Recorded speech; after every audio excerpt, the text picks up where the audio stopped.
आज की दुनिया में 3000 से भी ज्यादा ऐसे शहर हैं जो पूरी तरह अबैंडन्ड हो चुके हैं। कुछ शहर कभी पूरे देश के लिए इंपॉर्टेंट रिसोर्सेज बनाते थे, कुछ को फ्यूचर की मॉडर्न मेगा सिटी के तौर पर डिजाइन किया गया था और कुछ में कभी हजारों लोग रहते थे। लेकिन सिर्फ एक ही चेंज, जैसे इकोनॉमी का गिरना, एनर्जी सोर्स का खत्म होना, नेचर का बदलना या सिटी प्लानिंग की एक बड़ी मिस्टेक पूरे शहर को ऐसे रोक देती है जैसे किसी ने एक ही पल में मेन स्विच ऑफ कर दिया हो। असली सवाल यह है कि कौन से शहर सरवाइव करते हैं और कौन से शहर सिर्फ मैप पर एक शैडो बनकर रह जाते हैं। ये कहानी है 10 बड़े शहरों की जो पूरी तरह अबैंडन्ड हो गए और जो मॉडर्न वर्ल्ड को सिटी प्लानिंग की सबसे बड़ी सीख देते हैं।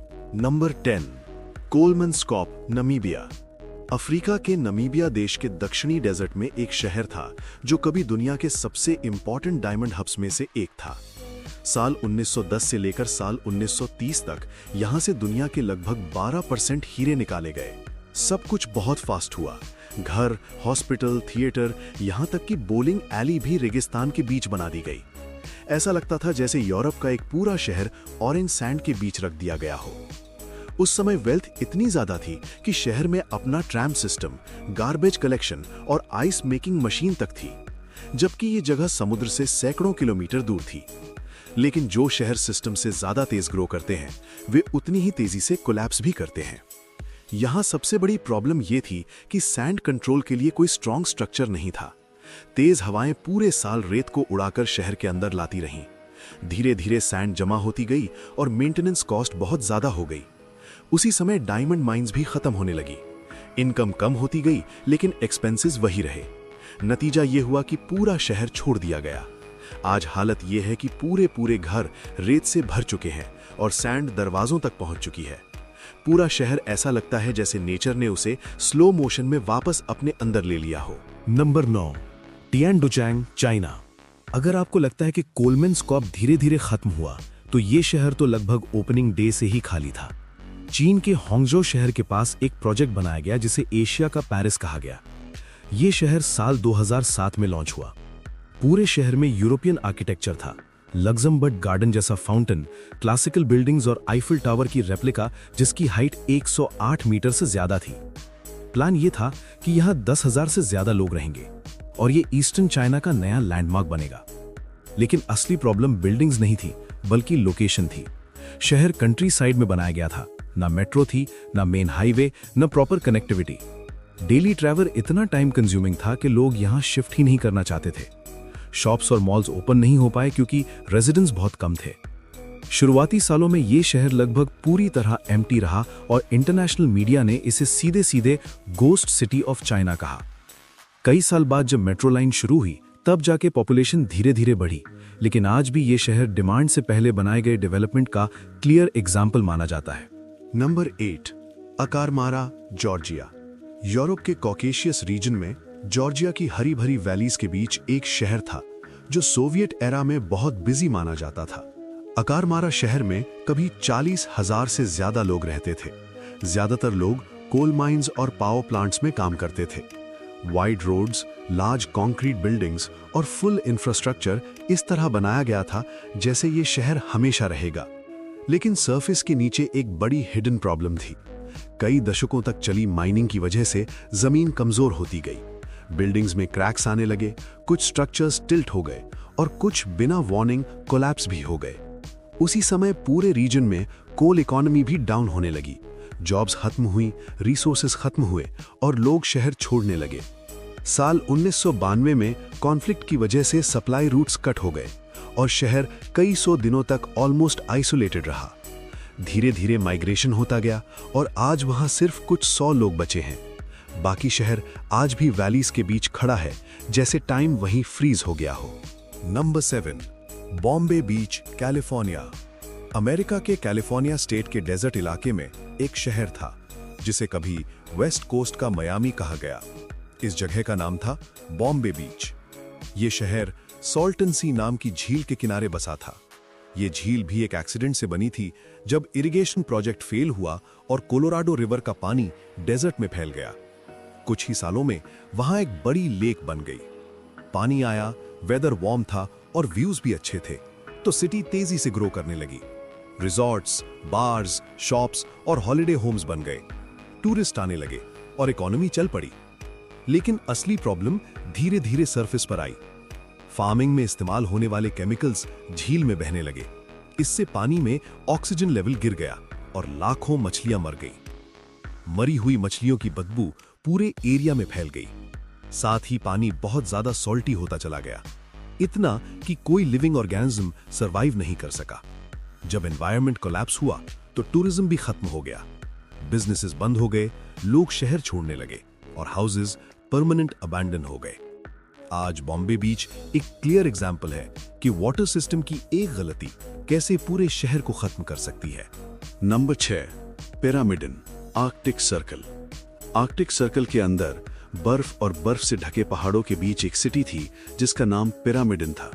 ये एक कोल माइनिंग टाउन था जिसे सोवियत यूनियन ने साल 1927 में बनाया था। ये शहर एक्सट्रीम कोल्ड में भी ह्यूमन पावर दिखाने का सिंबल था।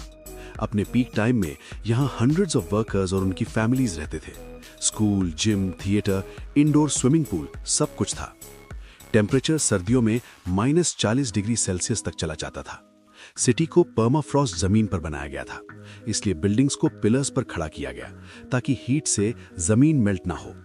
यह सिस्टम बहुत एडवांस था, लेकिन मेंटेनेंस कॉस्ट बहुत ज्यादा थी। जब कोल्ड वॉर खत्म हुई और कोल की डिमांड गिर गई तो सिटी इकोनॉमिकली सर्वाइव नहीं कर पाई। साल 1998 में गवर्नमेंट ने सभी रेजिडेंट्स को ऑफिशियली इवैक्यूएट कर दिया। लोग चले गए, लेकिन सब कुछ वैसा ही छोड़ गए। आज भी डाइनिंग टेबल सजी हुई हैं, थिएटर में इंस्ट्रूमेंट्स रखे हैं और लेनिन की स्टैचू बर्फ के पहाड़ों की तरफ देख रही है। पिरामिडन आज एक फ्रोजन म्यूजियम है जहां पूरा शहर टाइम में फ्रीज हो गया है। Number 5, Craco, Italy. इटली के सदर्न हिल्स में एक एंशिएंट सिटी है जिसका नाम क्रैको है। ये शहर 1000 साल से भी ज्यादा पुराना है और लाइमस्टोन पहाड़ी पर लगभग 400 मीटर की ऊंचाई पर बना हुआ था। मिडीवल टाइम में ये एक स्ट्रॉन्ग स्ट्रेटेजिक लोकेशन माना जाता था। स्टोन हाउसेस, चर्चेज और नैरो स्ट्रीट्स आज भी उस दौर की कहानी बताते हैं, लेकिन असली डेंजर जमीन के नीचे था। लाइमस्टोन रॉक को अंडरग्राउंड वाटर धीरे धीरे खा रहा था, जिससे इनविजिबल क्रैक्स बनते गए। हेवी रेन और फ्लड्स ने सिचुएशन और खराब कर दी। साल 1963 में एक बड़ा लैंडस्लाइड हुआ। कई हाउसेस गिर गए और पूरा एरिया अनसेफ घोषित कर दिया गया। गवर्नमेंट ने लोगों को नीचे वैली में नए शहर में शिफ्ट कर दिया। क्रैको खाली हो गया, लेकिन बिल्डिंग्स खड़ी रहीं। आज ये सिटी फेमस मूवी लोकेशन बन चुकी है। यहाँ James Bond, 007, Quantum of Solace और the Passion of the Christ जैसी मूवीज शूट हुई। क्रैको ये सिखाता है कि सबसे स्ट्रॉन्ग दिखने वाली लोकेशन भी अंदर से वीक हो सकती है। Number 4, Ordos Kangbashi, China. China के इनर मंगोलिया रीजन में एक मॉडर्न सिटी बनाई गई जिसका नाम ऑर्डोस कांगबाशी था। अर्ली 2000 के दशक में इसे फ्यूचर इकोनॉमिक हब के रूप में प्लान किया गया। गवर्नमेंट ने मैसिव बजट लगाया। Wide roads, business districts, museums, parks और रेजिडेंशियल टावर्स बनाए गए, वो भी 1 मिलियन लोगों के लिए। सिटी देखने में फ्यूचरिस्टिक थी, लेकिन ग्राउंड रियलिटी अलग थी। ये सिटी मेजर जॉब सेंटर्स से बहुत दूर थी, ट्रांसपोर्ट कनेक्टिविटी वीक थी और आसपास कोई स्ट्रॉन्ग इकोनॉमी नहीं थी जो लोगों को अट्रैक्ट कर सके।